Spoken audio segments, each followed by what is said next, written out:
Hello, good morning friends.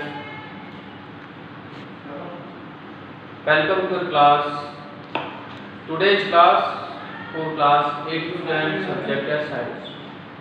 ठीक है, सो chapter number 2 है जिसके हम पिछली क्लास में हम उसके बारे में पढ़ चुके हैं, है ना। और माइक्रो ऑर्गेनिज्म फ्रेंड्स और फोए, यानी कि जो माइक्रो ऑर्गेनिज्म होते हैं वो हमारे दुश्मन हैं या मित्र हैं। ठीक है, तो उनके बारे में हम देखते हैं।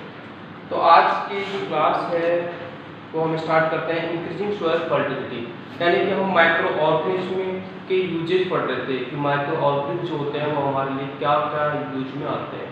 तो हमने मेडिसिन में देखा इसका यूज, कॉमर्शियल यूजेज, है ना। अब हम देखते हैं नेक्स्ट जो पॉइंट है, फिर हमने वैक्सीनेशन में देखा।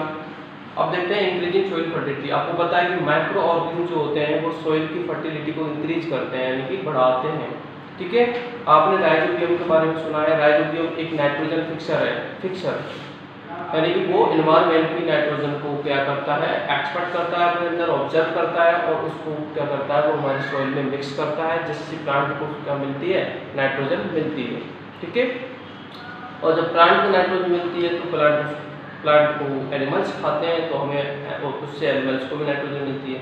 तो कहने का मतलब सॉइल की फर्टिलिटी को बढ़ाने में कौन मददगार हुए, एनिमल, सॉरी ऑर्गेनिज्म। ठीक है, तो जो माइक्रो ऑर्गेनिज्म सॉइल की फर्टिलिटी को बढ़ाने में मददगार करते हैं, या फिर नाइट्रोजन की क्वांटिटी है उसको, एनवायरनमेंट की जो नाइट्रोजन है उसकी क्वांटिटी को सॉइल में मिक्स करते हैं, तो उनको हम क्या बोलते हैं, फिक्सर बोलते हैं। ठीक है, नेक्स्ट हम देखते हैं इसका यूजेज है क्लीनिंग ऑफ द एनवायरनमेंट, यानी कि माइक्रो ऑर्गेनिज्म जो है एनवायरनमेंट को क्लीन करने में भी हमें मददगार होते हैं। ठीक है, कैसे होते हैं, तो देखो आपने ऑब्जर्व किया होगा कि जैसे मान लीजिए अभी इसमें क्या करेगा, बुजो एंड पहेली जो है ऑब्जर्व फील्ड गार्डन में, बुजो और पहेली क्या करते हैं, अपने स्कूल के गार्डन में से जो भी कचरा है उसको दो पिट में क्या करते हैं, रखते हैं। ठीक है, एक तो पोर्ट ए होगा, एक पोर्ट बी होगा। पोर्ट बी बर्तन, पोर्ट ए में वो है पत्तियां वगैरह डालते हैं, ऐसे प्रोडक्ट डालते हैं जो डिकम्पोज हो जाए, और पोर्ट बी में वो जैसे कुछ भी कागज पेपर जो भी वो डाल देते हैं, है ना, और प्लास्टिक वगैरह। ठीक है, ओके।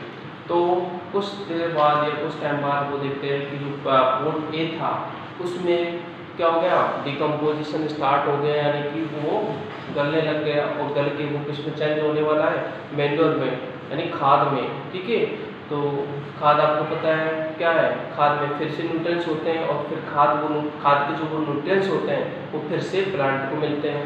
समझ में आया।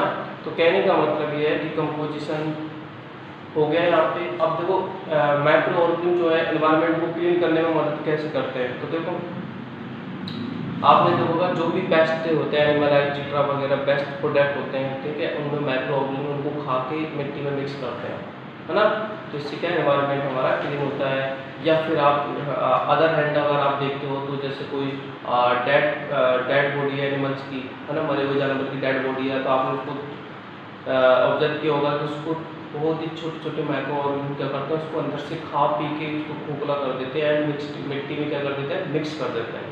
तो यानी कि इन्वायरमेंट फ्रेंडली हो गई ना माइक्रो ऑर्गेनिज्म। कैसे हो गई, क्योंकि वो इन्वायरमेंट की क्लीनिंग में हमारे क्या कर रहा है, हेल्प कर रहा है। ठीक है, सफाई में वो हेल्प कर रहे हैं। ओके, तो you often see large amounts of the dead organic matter in the form of the decaying plants and sometimes dead animals are ground. You find that the disappear after sometimes, है ना। जैसे आपने कुछ देखा होगा कि कोई बेस्ट प्रोडक्ट है जो आज तो यहाँ पे पड़ रहा है, लेकिन घंटे 2 घंटे या फिर 2-5 घंटे बाद पूरी बेस्ट प्रोडक्ट वहाँ से डिसअपियर हो जाता है। डिसअपियर मतलब गायब हो जाता है। ऐसा कैसे हुआ, यानी कि जो छोटे छोटे माइक्रो ऑर्गेनिज्म थे उन्होंने उसको खा लिया, और खाने के बाद उसको मिट्टी में मिक्स कर दिया, सो वो अपेयर हो गया है। ठीक है, तो it is because of the micro decompose dead organic into best, okay, and animals converting them into simple substances. These substances are again used by the other plant animals. Thus microorganism can be used for the degrade and harmful simply. Okay, तो हम ये कह सकते हैं कि जो micro organism है वो हमारे एनवायरनमेंट को क्लीन करने में भी हमारी मदद करते हैं। ओके, अब हम नेक्स्ट देखते हैं हार्मफुल माइक्रो ऑर्गेनिज्म, यानी कि ऐसे माइक्रो ऑर्गेनिज्म जो कि हमारे लिए हार्मफुल होते हैं। हार्मफुल मतलब नुकसानदायक होते हैं या फिर हानिकारक होते हैं। ठीक है, तो उनके बारे में हम देखते हैं। तो आपको पता है कि हमारे लिए वो हार्मफुल कैसे हो सकते हैं, ठीक है। तो आपको ये भी पता होगा कि कुछ माइक्रो ऑर्गेनिज्म होते हैं जो ह्यूमन बीइंग के लिए या फिर एनिमल्स के लिए या फिर प्लांट्स के लिए, ठीक है, वो डिजीज के रूप में हमें हार्म करते हैं, यानी कि हमें बीमारियां देते हैं, ठीक है। तो ऐसे जो माइक्रो ऑर्गेनिज्म होते हैं जो हमें डिजीज प्रोवाइड करवाते हैं, यानी कि बीमार करते हैं हमें, उनको क्या बोलते हैं, पैथोजेंस बोलते हैं। क्या बोलते हैं, पैथोजेंस बोलते हैं। और पैथोजेंस को हिंदी में क्या बोलते हैं, रोगाणु, यानी जो रोग देने का काम करेंगे ऐसे जीवाणु को रोगाणु बोलेंगे, ठीक है। सब माइक्रोऑर्गेनिज्म स्पॉइल फूड, आपने देखा होगा कुछ माइक्रोऑर्गेनिज्म जैसे खाना वगैरह स्पॉइल कर देते हैं, यानी खराब कर देते हैं, सड़ा देते हैं, गला देते हैं, है ना। जैसे ब्रेड वगैरह देखो 2-3 दिन हम उसको वैसे रख दें तो वो भी क्या हो जाती है, खराब हो जाती है। तो ऐसे माइक्रोऑर्गेनिज्म क्या है, हमारे लिए हार्मफुल है, okay. Clothing leather and less study को, लेदर यानी कि जो चमड़ा होता है खराब हो जाता है ना, डिकेइंग हो जाता है चमड़ा, उसको भी माइक्रोऑर्गेनिज्म छोड़ते नहीं है, ओके। अब हम पढ़ते हैं नेक्स्ट जो पॉइंट है, disease causing microorganism in human, यानी कि हमें डिजीज को कॉज करने वाली या फिर बीमारी को लाने वाले माइक्रोऑर्गेनिज्म कौन कौन से हैं। तो देखो, pathogens enter the our body through the we breathe, यानी कि जब हम सांस लेते हैं तो बाय एयर हमें हमारे बॉडी में एंटर होते हैं क्या, पैथोजेंस। पैथोजेंस में ऐसे माइक्रोऑर्गेनिज्म जो हमें डिजीज देते हैं। तो या फिर बाय एयर होता है या फिर बाय वाटर, यानी हम कॉन्टेमिनेटेड वाटर को यूज कर लेते हैं, यानी खराब पानी को यूज कर लेते हैं, ठीक है। या they can also get the transmitted by the direct contact of the infected person carried, और इन्फेक्टेड पर्सन मान लीजिए कोई बीमार हो रहा है, उसके डायरेक्ट कांटेक्ट से भी ये हमारे बॉडी में इंटर कर जाते हैं। तो यानी हमारी बॉडी में ये किस टाइप से इंटर करते हैं, 3 टाइप से हो गया, बाय एयर, बाय वाटर और by infected by the direct, ठीक है, infected person, contact with the infected person, ठीक है। तो microbial disease can spread from the one infected person to the healthy person by air, water और food, physically contact. तो ऐसी बीमारी जो कि मतलब by air, by water and by contact क्या होती है, ट्रांसफर होती है one infected person to healthy person. तो ऐसी जो है डिजीज, ऐसी जो उनको हम क्या बोलते हैं, कम्युनिकेबल डिजीज बोलते हैं। यानी कम्युनिकेबल क्यों बोलते हैं, क्योंकि कम्युनिकेट होती है एक पर्सन से दूसरे पर्सन में, क्या होती है, कम्युनिकेट होती है by air, by water and infected person to healthy person, okay. सच अब देखो इनमें कौन कौन सी बीमारियां हैं। एक तो है कॉलेरा, कॉलेरा मीन्स हैजा, एक है कॉमन कोल्ड ना, जुकाम, और चिकन पॉक्स है, चिकन पॉक्स, और एक है ट्यूबरक्लोसिस, है ना, ओके। ट्यूबरक्लोसिस में TB, okay. By a person suffering from the common cold, है ना, जैसे मान लीजिए कोई एक पर्सन है जो कॉमन कोल्ड से सफर कर रहा है या फिर उसको हो रहा है, जैसे वो स्नीज करेगा, स्नीज मतलब छींक करेगा, तो लाखों की संख्या में जो है वायरस उसके मुंह से एयर में क्या करेंगे, स्प्रेड होंगे, यानी कि फैलेंगे। और सामने कोई आदमी से बात कर रहा है तो वो उस फैलेगा, अपने ब्रीथ करेगा, तो यानी कि उससे उस अनदर पर्सन में क्या हो जाएंगे, बैक्टीरिया ट्रांसफर हो जाएंगे, ठीक है। तो इससे इनकी बीमारी फैलती है। चलो नेक्स्ट देखो, there are some insects are the animals which carries the disease causing micro. अब देखो माइक्रो ऑर्गेनिज्म को कैरी करते हैं ना, ऐसे एनिमल्स को डिजीज, जिसको हम क्या बोलते हैं, कैरियर बोलते हैं। कैरियर कौन कौन होते हैं, देखो कैरियर होता है सबसे जो मोस्ट इंपॉर्टेंट कैरियर होता है, वो होता है हाउस फ्लाई, यानी घरेलू मक्खी जो हमारे घरों में होती है, ठीक है।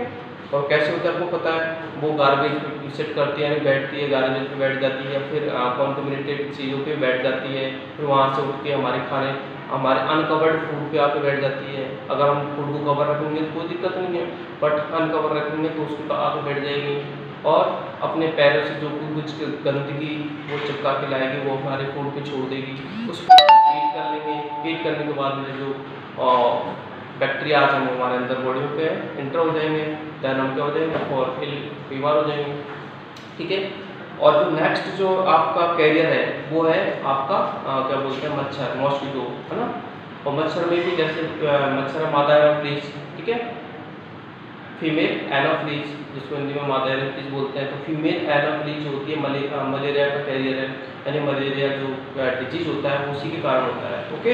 एंड नेक्स्ट है एडिस मॉस्किटो, है ना, या फिर फीमेल एडिस जो भी है, ये डेंगू का है कैरियर। कैरियर में होता है बाहर जो बीमारी लाते हैं, ओके। तो उससे क्या होता है, डेंगू होता है, ओके ना। अब हम देखते हैं कि जो मॉस्किटोज है ना वो स्प्रेड कैसे होते हैं, या फिर जो भी है। तो आपको पता है, देखो all mosquito breed in water, पानी में जन्म लेते हैं सबको, है ना। वो पानी में कौन सा होगा, कॉन्टामिनेटेड या फिर गंदा, या फिर देखो एनवीएच कूलर वगैरह का पानी है, उनमें भी मॉस्किटो क्या है, ब्रीड करते हैं। ब्रीड मतलब नए मच्छरों को पैदा करते हैं, अंडे देते हैं एक तरह से। ओके, और नेक्स्ट टाइप टायर है, टायरों में पानी भरा रहता है, फ्लोवर प्रोड में पानी भरा रहता है। By keeping the surrounding of the clean and dry we can prevent mosquito, यानी कि हम अपने आसपास अच्छे से साफ सफाई रखेंगे तो हम क्या करेंगे, मॉस्किटो से प्रिवेंट हो सकते हैं, यानी बच सकते हैं। ओके, अब देखते हैं नेक्स्ट पेज नंबर, इस पे आपको एक टेबल दिख रही है, ठीक है। इस टेबल में देखो कुछ बीमारियां हैं, मैं आपको एक्सप्लेन कर देता हूँ, बाकी का तो हम अपने नेक्स्ट क्लास में ही पढ़ेंगे। तो देखो पहली जो बीमारियां हैं वो है टीबी, और टीबी किससे होती है आपको पता है, बैक्टीरियल डिजीज है। ये आपको बिल्कुल ध्यान में रखना है माइंड में कि कौन सी डिजीज बैक्टीरियल है, कौन सी वायरस है, कौन सी आपके फंगी से होती है, कौन सी आपके प्रोटोजोआ से होती है, यानी कि टाइप्स अलग अलग है। तो यानी कि टीबी होती है बैक्टीरिया से, और इसका ट्रांसमिशन क्या है, वो एयर, ठीक है। और मिसल्स, ये भी वायरस से होता है, मिसल्स, चिकन पॉक्स और पोलियो, ठीक है। और ये एयर कॉन्टैक्ट इसके वो होते हैं। फिर रहता है कोलेरा, यानी ये बैक्टीरियल डिजीज है।